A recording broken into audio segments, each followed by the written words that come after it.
Hello, good morning, नमस्कार दोस्तों। आशा करता हूं आप लोग कुशल मंगल होंगे, बिल्कुल नए जोश में होंगे। तो आइए 26 जून की करंट अफेयर्स को फटाफट देख लेते हैं कि आज के बहुमूल्य प्रश्न कौन से हैं 10।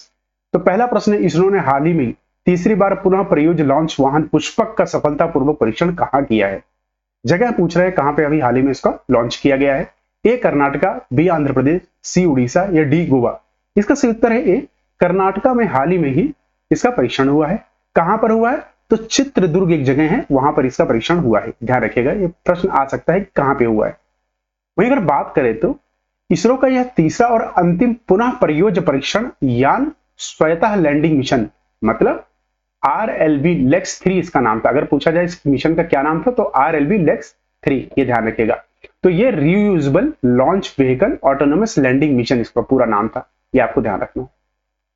वहीं अगर बात करें कर्नाटका की, तो यह गोवा, महाराष्ट्र, तेलंगाना, आंध्र प्रदेश, तमिलनाडु, केरल के साथ अपनी सीमाओं को साझा करता है। वहीं अगर मैं आपसे पूछूं कि कर्नाटका के सीएम का नाम क्या है और यहाँ के गवर्नर का, तो कृपया करके कमेंट करिए। मैं सच कह रहा हूं, जितना ज्यादा आप कमेंट करेंगे ना, आपका ही लाभ होगा। देखिए, लाभ तो मेरा भी है, क्योंकि अगर मेरा लाभ इसमें है कि आपका लाभ हो, इनडायरेक्ट इसे कहते हैं ना, इनपुट है मेरा इसमें। तो ध्यान रखिएगा, अपने लाभ के लिए कृपया करके कमेंट करिए। बहुत ही आसान सा क्वेश्चन है जिसका आंसर आप दे सकते हैं। वहीं इसरो की बात करें तो 15 अगस्त 1959 को स्थापना हुई थी। बेंगलुरु कर्नाटक में इसका मुख्यालय है। अध्यक्ष इसके एस सोमनाथ है। अगला प्रश्न देखते हैं। अगला प्रश्न है, हाल ही में भारत के पहले ओलंपिक अध्ययन और अनुसंधान केंद्र का उद्घाटन कहां किया गया है। ए हरियाणा, बी केरला, सी गुजरात, डी कश्मीर। इसका सही उत्तर है गुजरात। हाल ही में गुजरात में इसका उद्घाटन हुआ है। वहीं अगर बात करें भारतीय ओलंपिक संघ के अध्यक्ष की, तो पीटी ऊषा है, ये आपको ध्यान रखना है। तो गुजरात के देश पहले ओलंपिक अध्ययन और अनुसंधान के, इसका नाम क्या है, ORSC शॉर्ट फॉर्म में, का उद्घाटन किया गया था। इस अग्रणी सुविधा को Bharat centre for Olympic research and education, B core कहा जाता है। ठीक है, ये आपको ध्यान रखना है। क्या कहेगा? B core. वहीं अगर बात करें इसकी, एक बारी मैप देख लीजिएगा कि गुजरात अपनी बाउंड्री किस किस से शेयर करता है। तो गुजरात एक तो राजस्थान, दूसरा मध्य प्रदेश, तीसरा महाराष्ट्र, और वहीं दमन एंड दीव जो कि यूनियन टेरिटरी है, ये आपको ध्यान रखना। तो टोटल अगर राज्यों की बात करें तो 3 राज्यों के साथ प्लस एक यूनियन टेरिटरी प्लस एक इंटरनेशनल कंट्री, कौन सी है? पाकिस्तान। ये आपको ध्यान रखना है बस। आइए अगला प्रश्न देखते हैं। अगला प्रश्न है, हाल ही में किस राज्य विधानसभा ने राज्य का नाम बदलने का प्रस्ताव पारित किया है। ए उत्तर प्रदेश, बी राजस्थान, सी तेलंगाना, या डी केरला। हाल ही में पिनराई विजयन जो कि यहाँ के सीएम है, इन्होंने यह पारित किया है बिल अपने स्टेट असेंबली में, और पार्लियामेंट को भेजा है कि नाम चेंज करने। वह राज्य का नाम क्या सुझाया है? राज्य का नाम बदलकर केरलम रखना चाहते हैं ये। तो किसी राज्य का नाम बदलने के लिए विधेयक राष्ट्रपति की सिफारिश पर अनुच्छेद 3 को लागू करने के बाद संसद में पेश किया जा सकता है, यह आपको ध्यान रखना है। अगर किसी भी राज्य का नाम चेंज करना, उसकी बाउंड्री चेंज करनी है, ठीक है, नाम बाउंड्री सब चेंज करनी है, तो अनुच्छेद 3 के अंतर्गत ये सब होता है, और इसमें पहले प्रेसिडेंट की हमें परमिशन लेनी पड़ती है, ये ध्यान रखिएगा। वही इसको सिंपल मेजोरिटी से, किससे? सिंपल मेजोरिटी से इसको पास किया जाता है पार्लियामेंट के द्वारा। इसमें कोई स्पेशल मेजोरिटी नहीं चाहिए, ना इफेक्टिव मेजोरिटी चाहिए, ये आपको ध्यान रखना है। बिल्कुल सिंपल मेजोरिटी। सिंपल मेजोरिटी क्या होती है कि जितने लोग प्रेजेंट है, सपोज करो टोटल सीट्स कितनी है, 545, 545 में से अगर सपोज करो 500 भी हैं, 500 प्रेजेंट है, बाकी लोग नहीं आए, तो 500 का सिंपल मेजोरिटी कितनी होगी? 250 प्लस 1, ये इसकी होगी, मतलब 251। 251 लोग अगर इसके हाँ बोल देंगे तो ये पास हो जाएगा, ये आपको ध्यान रखना। संबंधित राज्य इस तरह के प्रस्ताव भी पारित कर सकते हैं। संसद से इसे कानून बनाने के लिए साधारण बहुमत से पारित करने की आग्रह कर सकते हैं। राज्य विधानसभा के विचार मध्य नहीं है, अर्थात यह कहना चाहते हैं कि कोई भी राज्य अगर ऐसा विचार प्रस्तुत करता है पार्लियामेंट के सामने, तो बाध्य नहीं है कि इन विचारों को माना जाए, अर्थात इसको नकारा जा सकता है पार्लियामेंट द्वारा। वहीं अगर बात करें केरल के, एक बारी मैप देख लीजिए जो कि बहुत इंपॉर्टेंट है, कई बार क्वेश्चन आता है इनकी बाउंड्री से लेके।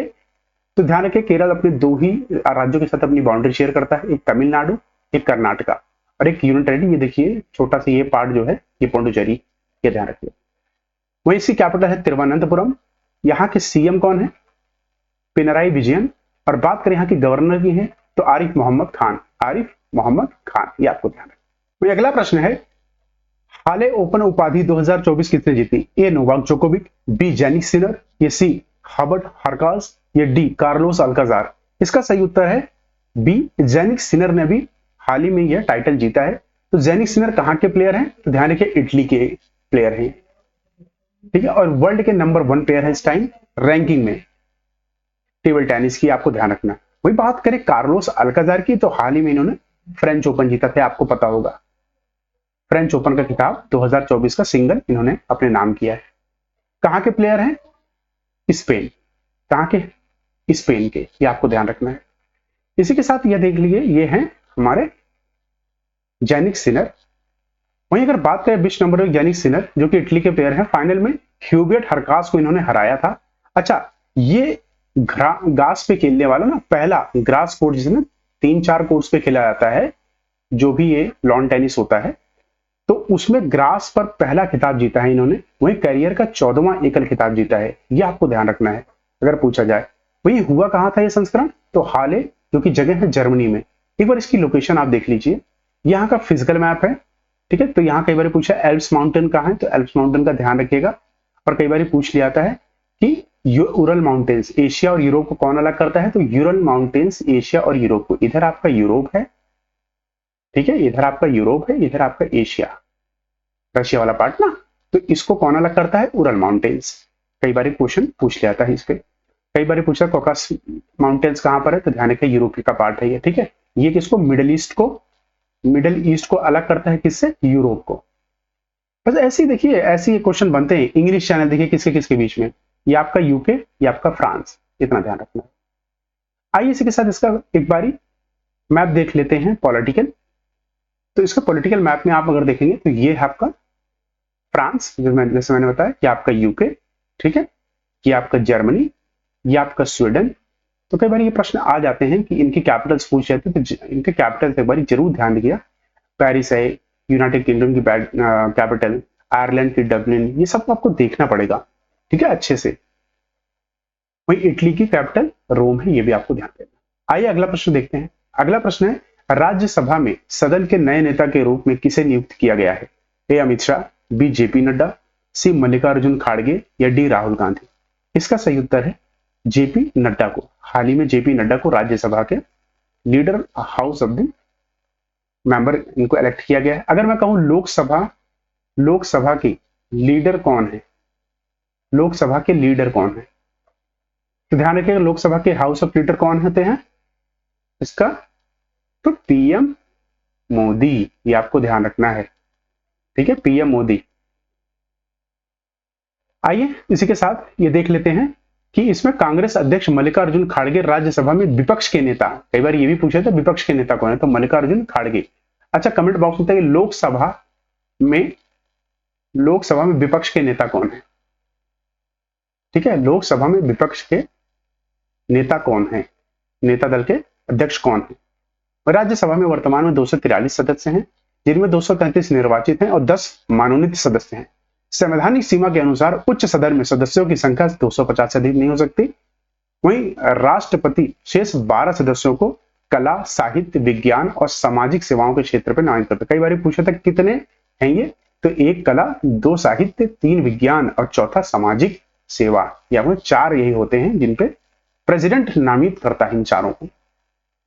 तो कार्यकाल प्रत्येक राज्यसभा सांसद का 6 वर्ष होता। अगला प्रश्न है, किस ओलंपिक पदक विजेता को एंटी डोपिंग नियम उल्लंघन के लिए नाडा द्वारा निलंबित कर दिया गया है? ए बजरंग पूनिया, बी साक्षी मलिक, सी पीवी चंदू, या डी सुशील कुमार।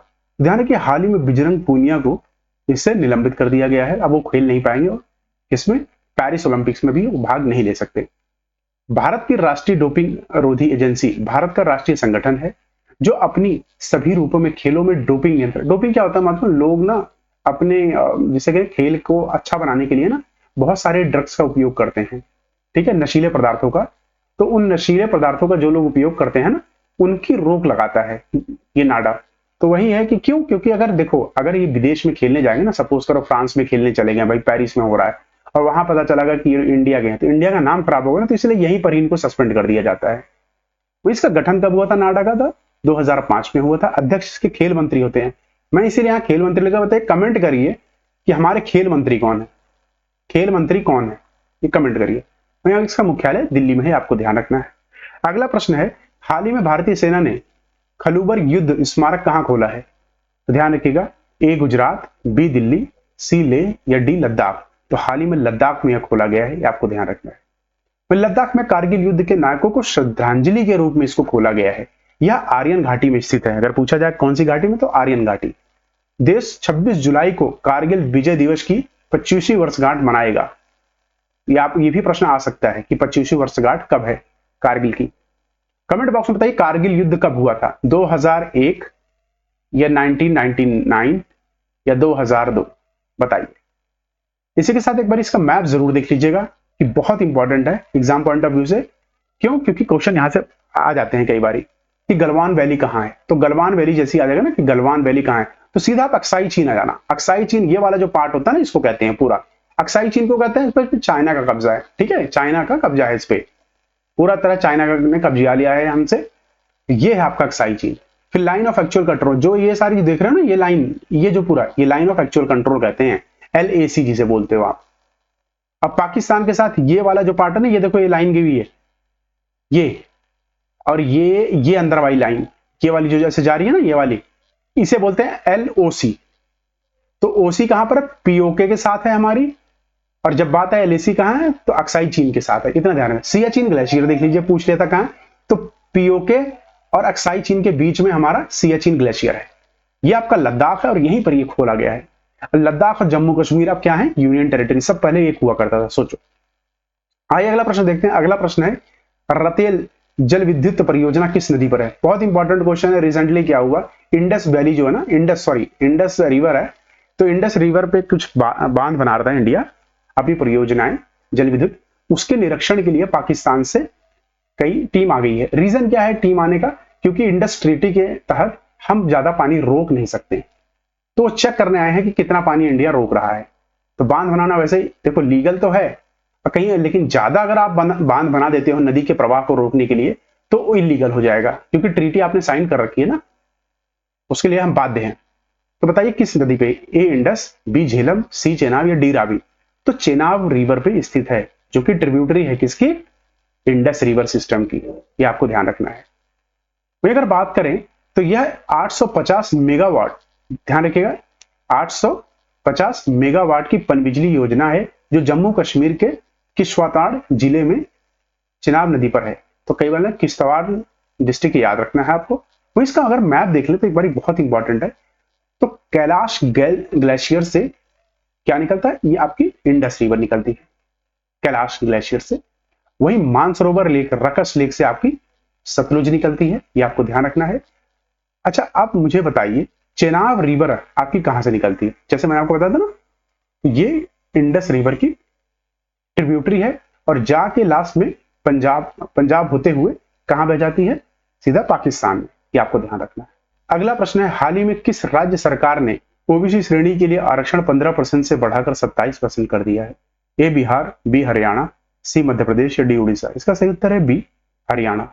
हरियाणा की कैपिटल क्या है? चंडीगढ़। ये आपको ध्यान रखना है।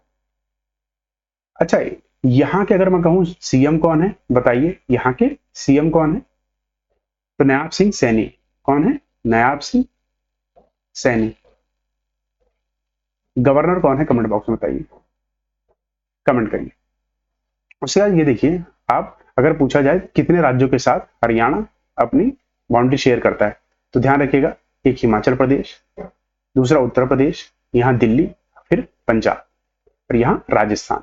ये आपको ध्यान रखना है। कोई इंटरनेशनल बाउंड्री शेयर नहीं करता ये। इसी के साथ एक चीज ये जरूर देख लीजिएगा कि मंडल आयोग की रिपोर्ट 1991 में जो प्रकाशित हुई थी, उसमें सरकारी नौकरी और उच्च शिक्षण संस्थानों के लिए ओबीसी का कोटा 27% फिक्स किया गया था, जो कि अभी हरियाणा सरकार ने इसे एप्लीकेबल नहीं किया था। तो कहीं ना कहीं कानून के मद्देनजर ही रखकर काम किया गया है। वो रिजर्वेशन कैटेगरी आप देखिए, एसटी को 7.5%, एससी को 15%, ओबीसी को 27%, ईडब्ल्यूएस को 10%। टोटल कहीं ना कहीं 60% सीटें तो भाई 100 में से समझ लो रिजर्व ही है। 40% के लिए फाइट करती है जनता। ये आपको ध्यान रखना। देखो कई बार क्या कहावत है कि photos speak more than words. तो ये फोटोज इमेजेस देखिए, इक्वालिटी जिसे कहते हो क्या, इसकी छोटी हाइट है, इनकी बड़ी हाइट है, कोई इक्वालिटी थोड़ी, इक्वालिटी है कि इसको भाई सीढ़ी दो, ये सीढ़ी लगा के चढ़े तभी तो इसको देख पाएगा क्या खेल हो रहा है। और असली खेल तो तब होता है आप ये हटा ही दो ना दीवार, ये दीवार ही हटा दो तो सब चाहे छोटा हो चाहे बड़ा हो सब लोग देख लेंगे। इसी को कहते हैं लिबरेशन, सबको लिबरेट कर देना, एकदम फ्री कर देना, किसी चीज से बात देना हो कोई चीज, ठीक है। और इसको कहते हैं इक्विटी, ये बहुत इंपॉर्टेंट है समाज में, इसीलिए आप लोग हमेशा रिजर्वेशन का पालन किया करें। आइए अगला प्रश्न देखते हैं। अगला प्रश्न है, हाल ही में केंद्रीय मंत्रिमंडल ने किस बंदरगाह के विकास के लिए 76,220 करोड़ रुपए मंजूरी दी है? A Vardhaman port, B Kandla port, C Visakhapatnam port या डी कोलकाता पोर्ट। तो ध्यान रखिएगा, मुंबई स्थित वर्धमान पोर्ट ने हाल ही में इसको केंद्र सरकार ने मंजूरी दी है। वर्धमान पोर्ट ध्यान रखिए कहां पर है, ये मुंबई। जो आप जब ये पूरा किनारा बनाएंगे ना, तो ये जो पार्ट है आपका, यहाँ नावा शेवा है, नावा शेवा, और ये आपकी मुंबई, तो मुंबई पोर्ट तो यहां पर ये स्थित है। और जो स्थित है इसको कौन कौन बना रहा है, तो ध्यान रखिए नावा शेवा और साथ में मुंबई पोर्ट, ये दोनों मिलके, नावा शेवा और मुंबई पोर्ट दोनों मिलके इस पोर्ट को डेवलप कर रहे हैं। और इसका डेवलप करने का कारण क्या है कि ताकि हमारा मिडल ईस्ट से जो भी आता है ना, मिडल ईस्ट यूरोप, ये इनकी कहीं ना कहीं इनको फिजिबिलिटी प्रदान करेगा आसानी से, ताकि यहां से इंपोर्ट एक्सपोर्ट हो सके। इसी के साथ यह संस्करण पूरा हुआ। पूरा संस्करण देखने के लिए आप सभी का धन्यवाद। कल फिर मिलते हैं नए और एक्साइटिंग लेक्चर के साथ, तब तक के लिए अपना ख्याल रखिए, धन्यवाद।